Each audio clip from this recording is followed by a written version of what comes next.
जिस मनुष्य तन में प्रवेश करता है वो मनुष्य तन माता बन गई। क्या क्या बन गई? इस्लाम धर्म की माता बन जाती है।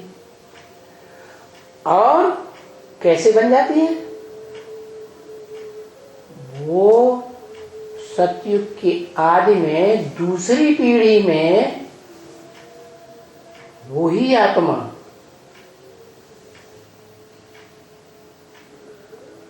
दो नंबर का नारायण बनती है। माने नारायण नाम के राजाओं की भी पीढ़ी चलती है। जैसे king Edward first, second, third, fourth, ऐसे ही क्रिश्चियंस ने फॉलो किया है सतयुग के लॉर्ड कृष्ण को। तो उसके लॉर्ड कृष्ण के बाद जो पीढ़ी आती है वो पीढ़ी है सेकंड, 2 नंबर के नारायण का। 2 नंबर तो अच्छा नहीं माना जाता, कहते हैं 2 नंबर का माल है। तो वो 2 नंबर का नारायण 2 नंबर का कैसे बना है? संगम युगी शूटिंग पीरियड में, कलयुग के अंत में, जब सुप्रीम सोल बाप आते हैं हेवन की रचना रचने के लिए, तो जो ब्राह्मण अव्वल नंबर कुरी के नहीं बनते, 9 कुरियों में से 2 नंबर कुरी के बन जाते हैं, पूरा ज्ञान नहीं उठाते। ईश्वर है, शिव है, आत्माओं का बाप, और वो जिसमें प्रैक्टिकल प्रवेश करके पार्ट बजाता है उसको पहचान नहीं पाते। समझ में आ रहा है कि नहीं? नहीं समझ में आ रहा। तो नहीं पहचान पाते हैं, या इंटरेस्टेड नहीं है, या कुछ ऐसे समझें कि वो द्वैतवादी धर्मों में उन्होंने ऐसा पार्ट बजाया है, ऐसे स्वभाव संस्कार धारण किए हैं, जो स्वभाव संस्कार वो विचार के उनसे छूटते नहीं। और विचार की शुरुआत होती है कामेंद्रियों से।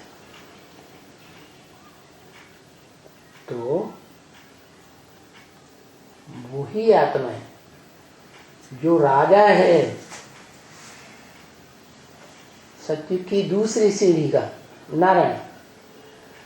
वही द्वैतवादी द्वापर युग में इब्राहिम का आधार माने माता बन जाती है। जैसे क्राइस्ट आया, धर्मपिता है, वो जिसमें प्रवेश करता है, क्या सृष्टि रचने के लिए पुरुष को मां में प्रवेश करना पड़ता है। तो ऐसे ही वो क्राइस्ट वाली सोल जिसमें प्रवेश करती है वो ही जीसस कहा जाता है ना? कहते हैं जीसस को दुख होता है क्योंकि उसको अपनी देह होती है पूर्व जन्म से। क्राइस्ट वाली आत्मा जब चाहे प्रवेश करे, सत्य प्रधान है ना, सत्य धाम से उतरी हुई है ना, सोल वर्ल्ड से आई हुई, तो उसको तो कोई दुख हो ही नहीं सकता पहले जन्म। तो ऐसे ही इब्राहिम वाली आत्मा जब उतरती है सृष्टि रूपी रंगमंच पर, तो जो सतयुग का सेकंड नारायण दूसरी पीढ़ी का था, संगम युग में जिसने ज्ञान कम उठाया, ज्ञान की ओर उतना ध्यान नहीं दिया, क्या देह के ऊपर खूब ध्यान दिया। ब्रह्मा के बच्चे बनते हैं ना, तो जिस ब्रह्मा के मुख से वेदवाणी निकली, संसार में फैली, तो वो वेदवाणी को नहीं सुनती ध्यान से आत्मा। दोनों ही नारायणी भी बनने वाली क्या करती है? ज्ञान को ध्यान से नहीं सुनती। मुख से निकला हुआ जो ज्ञान है ब्रह्मा मुख से, वो सुने तो मुखवंशावली ब्राह्मण सूर्यवंशी बन जाए, वो तो नहीं बनती। तो क्या करती है, गोद का मजा बहुत लेती है, ब्रह्मा की गोद में खूब खेलती है। और देवान बढ़ेगा कि घटेगा, है? बढ़ेगा। तो देहभान खूब बढ़ता है और शूटिंग देहभान की हो जाती है, रिहर्सल हो गई। तो वही आत्मा फिर 2 नंबर का नारायण बनती है, देहभान उसमें बढ़ जाता है, आत्मिक स्थिति चौथाई कला कम हो गई। और वही आत्मा कम ज्ञान लेने के कारण, आत्मिक स्थिति में संपूर्ण न टिकने के कारण, क्योंकि आत्मा के बाप परमात्मा परमपिता का कोई ज्यादा समझ नहीं आती है उसे, ज्ञान कम होने की वजह से। तो त्रेता के अंत तक आते आते वही आत्मा जो ब्रह्मा की बेटी थी, क्या ब्रह्मा के मुख से निकली वाणी पर ध्यान नहीं दिया, किस बात पे ध्यान दिया, देह के जो अंग होते हैं ना, उन अंगों में ध्यान ज्यादा गया।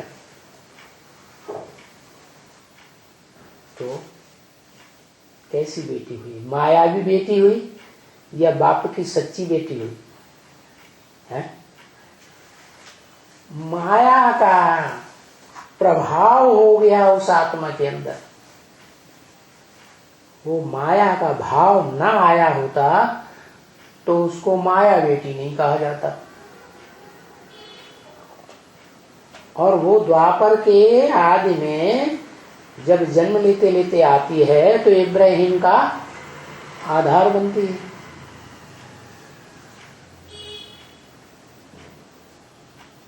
एक जो नारायण के रूप में था सत्यगुण, उसके साथ नारायणी, इब्राहिम के साथ जो दूसरी आत्मा उतरती है सहयोगी, वो नारायण वाली आत्मा में प्रवेश कर जाती।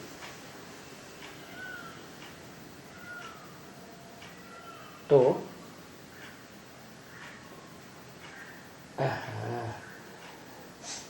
वो इब्राहिम जिसमें प्रवेश करता है वो माता हो गई, और उस माता से जो जन्म लेती है वो दूसरी आत्मा हो गई जो इब्राहिम के पीछे पीछे आती है, माने बेटी हो गई। क्या हो गई? बेटी। और इब्राहिम को तो अनुभव ही नहीं है आत्मा को कि ज्ञानेंद्रियों से भी संतान प्यार से पैदा हो सकती है। तो वो तो जब द्वैतवादी द्वापर युग में आता है तो जहां से विराट स्वरूप 2 भागों में बट जाता है, टांगे 2 अलग अलग हो गई ना, तो उनके बीच में बिचौलिया हो गया, काम विकार रूपी क्या हो गया? कामांग। उसका नाम शास्त्रों ने दे दिया है कामदेव। देव क्यों कह दिया? वो तो दैत्य का काम करता है? विराट पुरुष जो है उसको बीच में से फाड़ने का काम कर रहा है। दैत्य माने दिति की संतान, दिति माने खंडित। तो जो विष्णु का राज्य था, एक राज्य, उसको द्वैतवाद में पलट दिया। तो वो माया बेटी जो है वो इब्राहिम, और इब्राहिम जिस माता का आधार लेता है शरीर का, उन दोनों के मुकाबले ज्यादा पवित्र होती है या कम पवित्र होती है? ज्यादा पवित्र रहती है तो ज्यादा पावर होती है, बुद्धि की पावर सात्विक होगी या नीचे गिरेगी, रजो प्रधान तमो प्रधान बनेगी? सात्विक। तो वो सात्विक पावर जो है बुद्धि की है तो द्वैतवादी दुनिया की पावर ना, दैत्यों की पावर है ना। वो बच्ची जो है, जो माया बेटी बन जाती है शूटिंग काल संगम युग में, कलयुग के अंत में भगवान बाप के आने पर, वो ही बच्ची त्रेता के अंत में आकर के तीक्ष्ण बुद्धि वाली बनती है। क्या तो अच्छी बात हुई या बुरी बात हुई?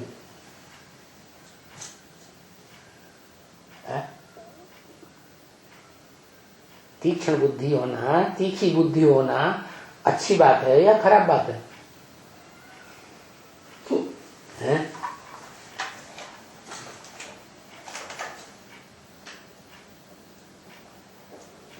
अरे जल्दी बताओ। खराब बात है। अरे गीता में तो कहा बुद्धिमान था अर्जुन। मनुष्यों के बीच इस सृष्टि में अगर कोई सबसे बुद्धिमान है तो अर्जुन है, जो ज्ञान सबसे ज्यादा अर्जन कर सकता है।